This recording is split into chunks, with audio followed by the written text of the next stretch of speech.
పద్మావతి అమ్మవారి కార్తీక బ్రహ్మోత్సవాల్లో ఇది 5వ రోజు. ఈరోజు రాత్రి అమ్మవారికి ప్రీతిపాత్రమైన స్వర్ణ గజవాహనంలో అమ్మవారి భక్తులందరికీ కూడా మాడవీధుల్లో ఊరేగుతూ భక్తులకి దర్శనమిస్తున్నారు.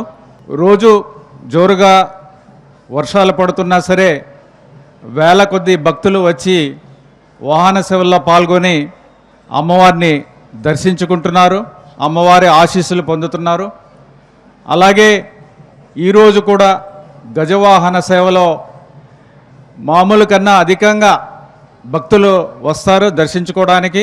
వీలైనంత ఎక్కువ మందికి దర్శనం చేసుకోవడానికి, హారతి ఇవ్వడానికి కూడా ఏర్పాట్లు చేస్తున్నాము.